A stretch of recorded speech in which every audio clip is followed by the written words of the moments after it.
सुप्रभात। बाबा कहते हैं, मेरे प्यारे बच्चे, मैं जानता हूँ तुमने अपने क्रोध पे काबू कर रखा है और बहुत ही कोई बात बड़ी हो जाए तब भी तुम अपने क्रोध को दबा कर रखते हो, नहीं कहते हो किसी से कोई बात। और तुम जिस तरह से मधुर वाणी से सबसे बात करते हो ना, मुझे बहुत अच्छा लगता है, क्योंकि ये तुम्हारा जो बोलने का ढंग है, जो जिस तरह से तुम अपनी मधुर वाणी किसी से बोलते हो ना, इससे सबका मन जीत लेते हो। भले ही किसी ने तुम्हारा दिल दुखाया, लेकिन तुम किसी का दिल नहीं दुखाते हो, ये मैं जानता हूँ। तुम सबके लिए अच्छा ही सोच रहे हो, लेकिन तुम्हारे अंदर जो एक जख्म बन गया है किसी की बातों को लेकर के, वो नहीं सही कर पा रहा हूँ मैं तुमसे बार बार कहता हूँ, उन बातों को जब तक कि तुम मन से निकालोगे नहीं ना, तुम इस तरह से उदास और निराश अंदर अंदर बने ही रहोगे। अगर किसी ने कोई बात कही ना, उनके कर्मों पर छोड़ करके उन बातों को दिल से निकाल दो। ये मत सोचो कि उसने क्यों ऐसा कहा। बच्चे, वो उनके कर्म है, वो उनकी सोच है, और तुम कहीं गलत नहीं हो, ना ही कभी थे और ना ही हो। तुमने हमेशा सच का साथ दिया है, इस कारण लोगों को शायद समझ में नहीं आ रहे हो तुम। और ऐसे ही सच्चाई पर खड़े रहना। लोग भले ही तुम्हें भटकाने की कोशिश करें, लेकिन तुमने मेरा हाथ पकड़ा है ना, तो मैं वहाँ जाने नहीं देता हूँ, और तुम नहीं जाते हो। यही कारण है लोग तुम्हें गलत समझ लेते हैं। तो अपने इस मन के विचार को बाहर निकालो कि तुम कहीं गलत हो, और ये मन में जो सोच सोच के परेशान हो ना कि क्यों किसी ने ऐसा कहा, वो भी तुम निकाल कर के फेंक दो और उनके कर्मों पर छोड़ दो। तुम आगे बढ़ो।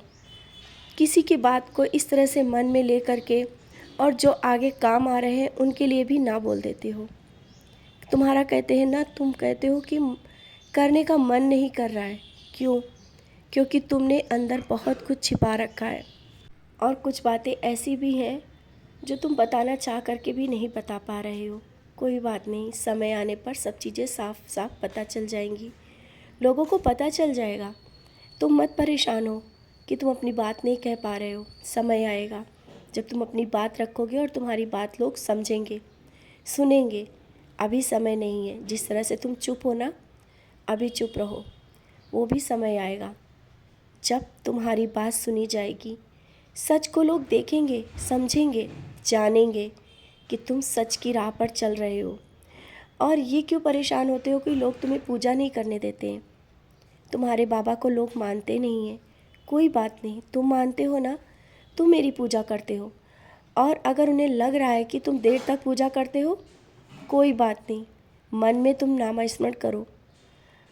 उनकी सोच है, उनके लिए तुम मत परेशान हो कि कहीं ऐसा ना हो कि ये बाबा के लिए गलत बोल रहे हैं तो कुछ गलत हो जाए। ऐसा कुछ भी नहीं है। एक दिन जो आज नहीं मान रहे हैं, तुम्हारा मन कर रहा है ये भी तुम्हारे साथ बैठ करके पूजा करें और मुझे माने, उदी को समझें, वो भी सब धीरे धीरे हो जाएगा। अभी समय नहीं है इस बात को लेकर के कोई बड़ी बहस करने का, कोई ज़रूरत नहीं है। उसे तुम समझाओ कि साईं क्या है, सच्चरित क्या है, उदी क्या है। धीरे धीरे जब घर में चीज़ें हो रही हैं, तुम सच्चरित पढ़ रहे हो, सब समझ में आ जाएगा। और तुम्हें अगर लगता है कि ना तुमने उसको ऊदी लगाई और वो माथे से हटा रहा है, तो इसके लिए भी परेशान मत हो। ऊदी तुमने लगाया ना, हटाने के बाद भी ऊदी उसी तरीके से उसके माथे पर रहेगी और उसकी रक्षा करूँगा मैं। तुम चाहते हो कि मैं उसकी रक्षा करूँ, हाँ मैं रक्षा करूँगा, हर तरह से, हर जगह से, कहीं भी कोई परेशानी नहीं आने दूँगा। और जब कुछ चीज़ें उसके जीवन में होंगी तो वो स्वयं आएगा मेरे पास, तुम्हें बताने की ज़रूरत नहीं है। क्योंकि तुम उसके लिए दुआएं मांग रहे हो, कह रहे हो कि बाबा उसको अपनी शरण में लो, तो वो भी समय आ जाएगा बच्चे, तुम चिंता मत करो।